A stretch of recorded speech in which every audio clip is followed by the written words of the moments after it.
ఇప్పుడు ఆఖరికి పెద్దిరెడ్డి గారు ఓడిపోయే పరిస్థితి వచ్చిందంటే అక్కడ ఇప్పుడు ప్రజాస్వామ్యం వస్తుంది. అక్కడ ఎన్నికల సంఘం పనిచేస్తుంది. ఇదివరకు ఎన్నికల సంఘం కళ్ళు మూసుకుంది, ఇప్పుడు ఎన్నికల సంఘం పనిచేసే పరిస్థితి వచ్చింది. ఎందుకంటే ఎన్నికల సంఘం దానికి కులముద్ర వేసి అది బట్టి చాలా నీచంగా మాట్లాడి చేశారు. ఈసారి ఎన్నికల సంఘం దాని పని తను చేసింది ఇప్పుడు. ఎందుకంటే ఎవరు కంప్లైంట్ చేయడానికి లేదు, వైసీపీ వాళ్ళు కానీ టీడీపీ వాళ్ళు కానీ ఎవరు కూడా. ఎందుకంటే ఎగ్జాంపుల్ చెప్తాను వర్మ గారు, ఇక్కడ నేను కాకినాడలో ఉన్నాను. ఇక్కడ ప్రతిపాడులో శృంగవరం అని ఒక గ్రామంలో ఒక డబ్బులు ఇస్తుంటే, వైసీపీ వాళ్ళు డబ్బులు ఇస్తుంటే తీసుకోవడానికి నిరాకరించినందుకు ఒక కత్తి పట్టుకొని కడుపులో చీరేశాడు. దాదాపు 8 అంగుళాలు చీరిపోయింది కడుపు పైనుంచి కిందకి.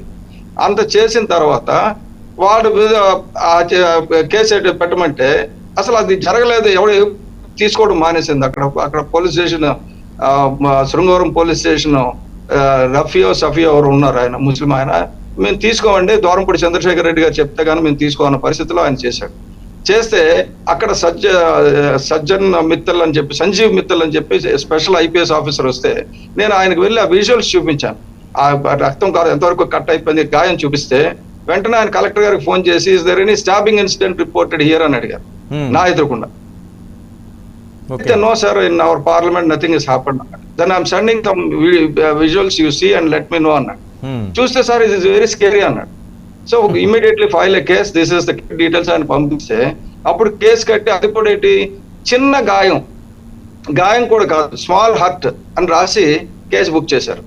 చేసిన తర్వాత గొడవ పెడితే 307 అని వచ్చిన తర్వాత ఆయన ఏం చెప్పి ఒక మాట చెప్పారు, ఇంకెక్కడ ఇంకొక స్టాబింగ్ ఇన్సిడెంట్ కానీ ఇలాంటి ఫోర్స్ఫుల్ కానీ జరిగితే నేను చాలా సీరియస్ చర్యలు తీసుకుంటాను, you do whatever is needed but no force should be deployed. ఇలాగ ఓట్ల గురించి ఫోర్స్ చేసి ఉండకూడదు అనేసరికి అక్కడికి దూరంపూడి చంద్రశేఖర్ రెడ్డి గారే దాదాపు 7-8 వార్డుల్లో ప్రజలే రానివ్వలేదు ఆయన్ని.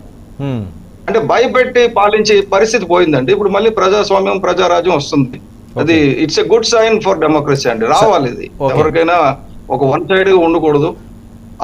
ఇది చాలా మంచి పరిణామం అని నేను అనుకుంటున్నాను వర్మ గారు. Thank you. సత్య గారు కళ్యాణ్ గారు ఎక్కడ ఉన్నారు? కళ్యాణ్ గారు పార్టీ మంగళగిరి కార్యాలయంలో ఉన్నారండి. ఓకే, సెలబ్రేషన్స్ అక్కడ పిఠాపురంలోనా? 2 దిక్కుల రాష్ట్రం అంతటా. ఇది యాక్చువల్గా దేశం అంతా కూడా వాచ్ చేస్తుంది రిజల్ట్స్ ని, రాష్ట్రం అంతటా. ఎందుకంటే ఎలాగా పవన్ కళ్యాణ్ గారు అది మామూలుగా రాష్ట్రమే కాదు దేశం కూడా గుర్తించింది. సో అది thank you very much sir. నేను వేరే ప్రోగ్రామ్ లో ఉన్నాను. థ్యాంక్ యూ సత్య గారు. శివపార్వతి గారు, ఏంటి ట్రెండ్స్? ఇంకా పోస్టల్ బ్యాలెట్లోనే ఉన్నాయి, ఇంకా టైం ఉంది. 11 రివర్స్ చేయడానికి ఇంకా టైం పడుతుంది. 11-11:30కి ఒక క్లారిటీ వచ్చే అవకాశం ఉంటుంది. ఇదే ఉండొచ్చు, ఉండకపోవచ్చు అని. ఆంధ్ర రాష్ట్ర ప్రజలకు ఎప్పుడో క్లారిటీ వచ్చేసిందండి. సో మధ్యాహ్నం కాదు సాయంత్రానికి తేలిపోద్ది కదా, తినబోతారు వచ్చేందుకు. సో ఖచ్చితంగా ప్రజలు కూటమికి అండగా నిలబడ్డారు.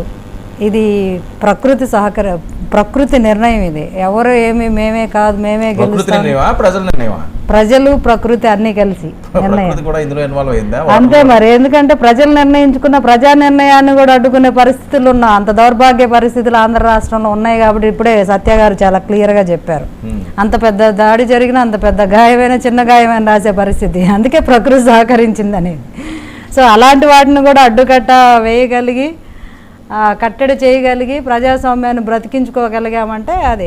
స్థానిక ఎన్నికలు ఏ రకంగా జరిగాయో మా కాన్స్టిట్యున్సీలోనే 2 నామినేషన్ వేసిన అభ్యర్థుల మీద బీర్ బాటిల్స్తో దాడి చేయడం జరిగింది, కిడ్నాప్ చేయడం జరిగింది. ఇవన్నీ మేము గ్రౌండ్లో చూసాం, కళ్ళతో చూసాం. ఇక్కడ కూర్చొని డిబేట్లో అలా జరగలేదు, మేము ప్రజాస్వామ్యబద్ధంగా ఉన్నాం అది ఇది అని చెప్తారు. అది అంతే, వాళ్ళు చెప్పుకుంటారు. అంతేగాని మేము దాడి చేసాం, రౌడీజం చేసి గెలిచామని చెప్పుకోరు కదా. ప్రజలు మాకు మద్దతు ఇచ్చారనే చెప్పుకుంటారు.